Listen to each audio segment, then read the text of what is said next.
అందరికీ నమస్కారం అండి. తెలుగు కథలు బై లహరి ఛానల్కి స్వాగతం. నాకు నచ్చలేదు, ఈ సంబంధం క్యాన్సిల్ చెయ్యండి ముక్కుసూటిగా చెప్పింది మాధవి. అతనికేం తక్కువయిందే? బ్రహ్మాండమైన సంబంధం.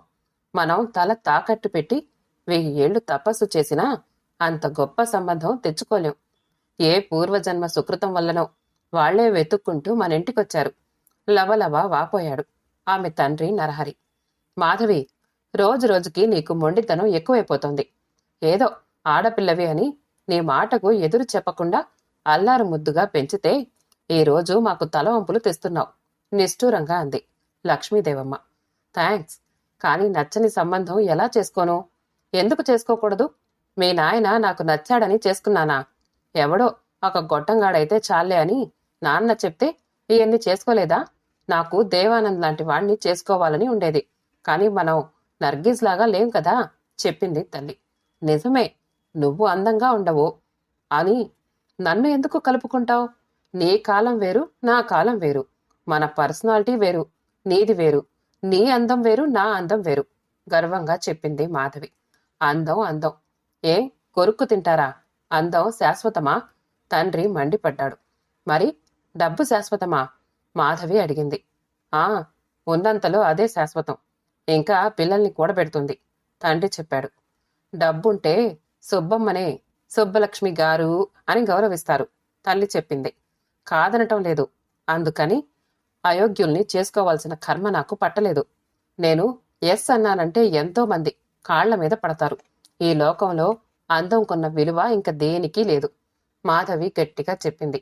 ఒసే, మనం ఫ్యామిలీ లేడీస్మే. నువ్వు చెప్పే విలువ వేరే వ్యాపారం చేసేవాళ్లకు. తల్లి తల బాదుకుంది. గులాబీ పువ్వు ఎక్కడున్నా విలువైందే, ఎక్కడున్నా గుబాళిస్తూనే ఉంటుంది. ఫ్యామిలీ లేడీస్ అయినా అందంగా ఉంటే ఆ కథే వేరు. నీ అహంకారమే నిన్ను సర్వనాశనం చేస్తుంది. పెద్దవాళ్ళం చెప్తున్నావు విను. అయినా నువ్వు ఒప్పుకునేదేంటి? మేము ఈ పెళ్లి జరిపిస్తాం తండ్రి కోపంగా చెప్పేశాడు. అట్లాగా? అయితే ఈ పెళ్లి జరిగేది నాకు కాదు, నా శవానికి హెచ్చరించింది మాధవి. మాధవి పట్టుదల వాళ్ల తల్లిదండ్రులకు తెలుసు. అదృష్టం అందలం ఎక్కిస్తూ ఉంటే బుద్ధి బురదలోకి లాగుతుందని ఊరికే అన్నారా? రేపొద్దున నీ జీవితం ఏమైనా నాది కాదు బాధ్యత తేల్చి చెప్పేశాడు తండ్రి. చూస్తూనే ఉన్నాగా, 30 దాటిన అన్నయ్య గురించి మీరేం పట్టించుకుంటున్నారో? వాడికి మంచి ఉద్యోగం ఇప్పించలేకపోయారు, పెళ్లి చేయలేకపోయారు దెప్పి పొడిచింది మాధవి. దానిలో మా తప్పే ఉంది? కోరికలు గుర్రాలైతే ఆశలు అంతస్తులు దాటితే మేమేం చేయగలం? వాణ్ణి చదువు మానమని మేం చెప్పలేదు, అల్లరి చిల్లరిగా తిరగమని మేం చెప్పలేదు. బీటెక్కులు ఎంటెక్కులు డిస్టింక్షన్లో పాస్ అయిన వాడికే ఉద్యోగాలు లేకపోతే ఇంటర్ తప్పిన మీ అన్నకు ఉద్యోగాలు ఎవరిస్తారు? అది గవర్నమెంట్ ఉద్యోగం కావాలిట. అంతా మీ ఇద్దరు తల్లిదండ్రులను నిందించి సర్వనాశనమైపోతారు శపించాడు తండ్రి. ఇంతకీ కథ ఏంటంటే, మాధవి అద్భుతమైన అందం. చూసిన వాళ్ళంతా ఏ వందం ఏ వందం ఏ వందం అని ఆశ్చర్యపోతారు. బంగారానికి తావి అబ్బినట్టు కాస్త చదువు తెలివితేటలు ఉన్నాయి, కానీ సరైన గైడెన్స్ లేకపోవడం వలన మామూలు డిగ్రీ చేసింది. అందంపైనే ఎక్కువ శ్రద్ధ కనబరచడం వల్ల చదువుకు తక్కువ సమయం కేటాయించేది. చదువు గురించి పెద్దగా సీరియస్గా తీసుకోలేదు కూడా. నిజం చెప్పాలంటే ఆ ఇంట్లో చదువు వాతావరణం తక్కువ. తండ్రి మిత్రులతో పేకాటం చేస్తాడు. ఖాళీ సమయాల్లో సీజన్లో పొలం పనులకు మునిగిపోయి ఉంటాడు. తల్లి రామాయణ భారత పఠనాల్లో హరికథ కాలక్షేపంతో కాలం వెళ్లదీస్తుంది. ఇల్లు ఇరకటం ఆలి మరకటం లాగా 2 గదుల కొంప. ఎప్పుడూ టీవీ ఆన్లో ఉంటుంది. పైగా వచ్చేవాళ్లు పోయేవాళ్లు, చుట్టాలు స్నేహితులు. ఆమె అన్నయ్య నరసారాజుకు చదువు మీద కంటే ఆటల మీద శ్రద్ధ ఎక్కువ. దాన్ని గమనించి తండ్రి ఆ రంగంలో దింపినా బాగుండేది. ఆయనకి అన్ని తెలివితేటలు డబ్బులు లేవు. వారిది మధ్యతరగతి కుటుంబం. నరసరాజుకు ఆటలే కాకుండా డ్రామాల పిచ్చి కూడా జాస్తి. దానిలో చదువు ఆటకెక్కింది. పెద్దయిన తర్వాత ఉద్యోగాల కోసం నానా తిప్పలు పడుతున్నాడు. ఏదో చిన్నా చితక పనులు చేస్తాడు. ఎక్కడా కుదురుగా ఉండలేడు. ముదిరిన బెండకాయ. ఎన్నో సంబంధాలు చూశాడు, నచ్చలేదు. ఇతనికి నచ్చిన సంబంధాల వారికి ఇతను నచ్చలేదు. నాకెలాగూ ఉద్యోగం లేదు. కాస్త మంచి గవర్నమెంట్ ఉద్యోగం ఉన్న అమ్మాయిని చేసుకుంటాను అంటూ భీష్మించు కూర్చున్నాడు. ఓ మాదిరి గవర్నమెంట్ ఉద్యోగం చేసే అమ్మాయిలకు ఇతను కంటికి ఆనేవాడు కాదు. అప్పటికి అతను అందం ఏం చేసుకుంటాంలే, కాలు కన్ను ముక్కు ఉంటే చాలు అనుకున్నాడు. కాని అలా అవతలి వాళ్ళు అనుకోవడం లేదు. ఉద్యోగం లేని అమ్మాయిల్ని పురుగుల్ని చూసినట్టు చూసేవాడు. కాస్త కట్నం ఎక్కువగా ఇస్తానన్నా కట్నం శాశ్వతం కాదు, మనకు ఏమీ మిగలదు, జీవితమంతా కష్టపడుతూ బ్రతకాలి అనుకుని తిరస్కరించేవాడు. అలా అతను మంచి ప్రాయంలో ఉన్నప్పుడు ఎన్నో సంబంధాలు తిరస్కరించాడు. ఇప్పుడు సంబంధాలు రావడం కష్టమైపోతోంది. ఆ చుట్టుపక్కల వాళ్ళందరికీ అతని పేరు తెలిసిపోయి ఎవరన్నా అతన్ని చూడ్డానికి పోబోయినా కొందరు దండగా అని ముందరే నిరుత్సాహపరిచేస్తున్నారు. అతనికి చేసుకునే ఉద్దేశం లేదని చెడగొడుతున్నారు. ఇంకా మాధవికి నరసరాజుకు మధ్య 12 ఏళ్ల అంతరం ఉంది. అన్నయ్య అంటే ఆమెకెంతో ఇష్టం, ప్రేమ. అతను అలా అయిపోవడానికి కారణం తల్లిదండ్రుల పెంపక లోపం అని ఆమె ప్రగాఢ విశ్వాసం. అందుకోసమే ముందు అన్నయ్యకు చేయండి, ఆ తరకు అది న్యాయం అని తల్లిదండ్రుల మీద పోరాటం జరిపింది. వాడితో పెట్టుకుంటే నీకీ జన్మలో పెళ్లి కాదు, వాడు ఐరన్ లెగ్గు అంటూ తండ్రి అరిచేవాడు. మొగాడు ఎలాగైనా ఊరేగుతాడు, కాని ఆడపిల్లకు వయసొచ్చిన తర్వాత పెళ్లి చేయకపోతే మా మొహాన ఉమ్మేస్తారు. పొరపాటున కాలు జారితే మేము ఆత్మహత్య చేసుకోవాల్సిందే అని తల్లి ఆశీర్వదిస్తూ ఉంటుంది. అలా జారేదాన్నైతే ఎప్పుడో జారేదాన్ని, నా వెంట పడని వాళ్ళెవ్వరు అంటూ తేలిగ్గా తీసిపారేస్తుంది మాధవి. ఆ మాట వాస్తవమే. 15 ఏళ్ల కుర్రాడి దగ్గర్నుండి కాటికి కాళ్లు చాపుకున్న ముసలాడి దాకా ఆమెను కన్నార్పకుండా చూసేవాళ్లే. ఆమెను చూసుకుని ఆమె టీచర్లు లెక్చరర్లే పాఠాలు చెప్పడంలో తడబడేవాళ్లు. ఐరన్ లెగ్గు నరహరి కోసం చాలా మంది ఇంటికొస్తూ ఉండేవాళ్లు. అతనికి ఎక్కడ లేని ప్రాముఖ్యత ఇచ్చేవాళ్లు.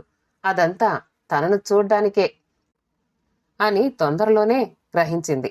ఎదురింటి అంకుల్, పక్కింటి బాబాయ్, వెనకింటి తాతయ్యలు కూడా పేపర్ కోసమని సీడీ కోసమని ఏదో ఓ వంకతో ఒక్కసారన్నా వాళ్ళింటికొచ్చి ఆమెను పలకరించి వెళుతూ ఉండేవాళ్లు. A thing of beauty is a Joy for ever అని కీట్స్ అన్నా, అందమే ఆనందం అని ఘంటసాల పాడినా అవన్నీ బ్రహ్మ సృష్టికి నీరాజనాలే కదా. కాలేజీలో అయితే ఆమె కనుసైగ కోసం వెంపర్లాడని కుర్రకారు ఉండేవారు కాదు. మాధవికి కొన్ని సామెతలు బాగా వస్తాయి. అందుకే ఆమెకు బాగా నచ్చిన సామెత అందిన ద్రాక్ష పళ్ళు పుల్లనా, అందని ద్రాక్ష పళ్ళు తీయనా అని. అందుకే ఎవ్వరికీ అందకుండా తప్పించుకుని తిరుగుతూ ఉండేది. అట్లాగని మడిగట్టుకుని కూర్చుంటే తనకు విలువ ఉండదు కాబట్టి అప్పుడప్పుడు ఓ చిరునవ్వు, ఓ క్రేగంటి చూపు విసురుతూ ఉండేది. న్యూటన్ మొదటి చలన సూత్రం ఆమెకు బాగా నచ్చింది. ఎవ్వరూ తన ఆకర్షణ పరిధి నుంచి తప్పించుకుపోకూడదు. అందరూ సూర్యుడి చుట్టూ గ్రహాల్లా వారి వారి కక్షల్లోనే పరిభ్రమిస్తూ ఉండాలి తన చుట్టూతా. ఆ చాకచక్యం ఆమెకు బాగా తెలుసు. ఓ ముగ్గురు ఆత్మహత్యలు కూడా చేసుకున్నారు. ఆమె తనను పెళ్లి చేసుకోలేదని అటువంటి వారి గురించి ఆమెకు ఇసుమంతైనా జాలి లేదు. అంత బలహీనులైతే మనమేం బాగుపడతాం? ఈ రోజు నేను అందలేదని చేసుకుంటాడు, రేపొద్దున నేను అందినా నాకంటే అందగత్తె దొరికితే ఆమె కోసం ఆత్మహత్య చేసుకోవడానికి గ్యారంటీ ఏంటట? నిందలేంది బొందిపోదు. చావడానికి ఏదో ఒక కారణం ఉండాలి కాబట్టి నన్ను చూపించాడు, అంతే. కొన్ని అద్భుతమైన సంబంధాలు యువకులు ఆమె కరుణా కటాక్షాల కోసం వీక్షించి వీక్షించి విసుగు చెందారు కూడా. పద్ధతి ప్రకారం వారి తల్లిదండ్రుల ద్వారా పెళ్లి చూపులు వగైరా తంతు జరిపించినా అయినా కూడా మాధవి అంగీకారం పొందలేకపోయారు. ఆమె ఆంతర్యం ఎవ్వరికీ అంతుపట్టదు. కాని రాధ మటుకు ఓ మాట అంటుంది. రాధ మంచి నేస్తం. తొందరపడి ఇతన్ని చేసుకుంటే రేపొద్దున ఇతని కంటే మంచి వరుడు వచ్చినప్పుడు మనం విచారించాల్సి వస్తుందట. అయినా ఇప్పుడేం వయసు మించిపోయిందని పెళ్లి చేసుకోవడానికి? పెళ్లి పెళ్లి అంటూ ఈ మొగాళ్లు వెంట పడతారు. తర్వాత అస్సలు ఆగలేరు. 10 నెలల్లో తల్లిని చేసేదాకా నిద్రపోరు.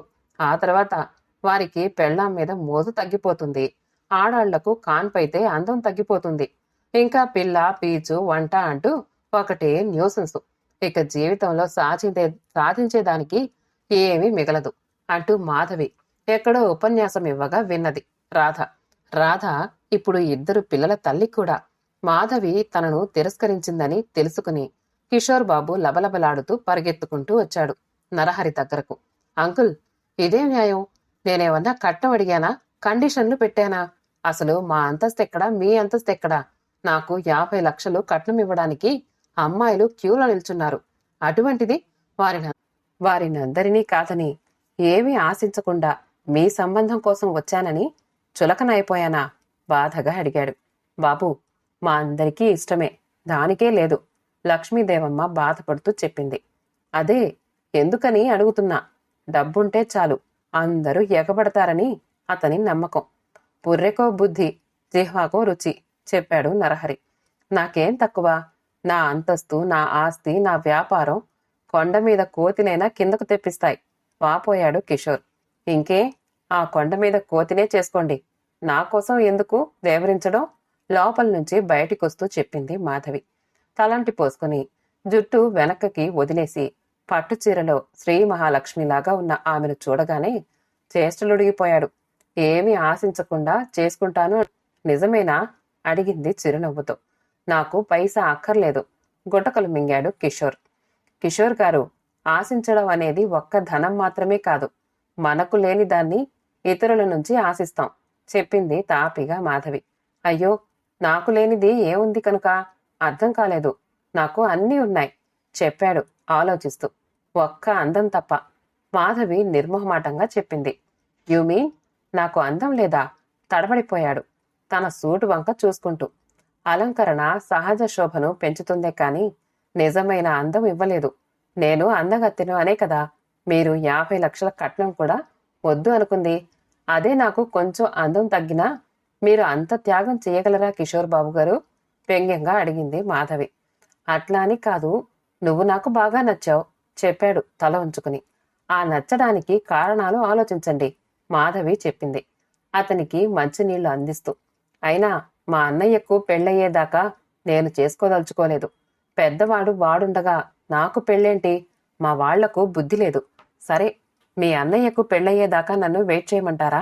ఇప్పటికే మా వాళ్ళు నాకు పెళ్లి ఆలస్యమైపోయిందని ఒక్కటే గోల పెడుతున్నారు, నిరాశగా అడిగాడు.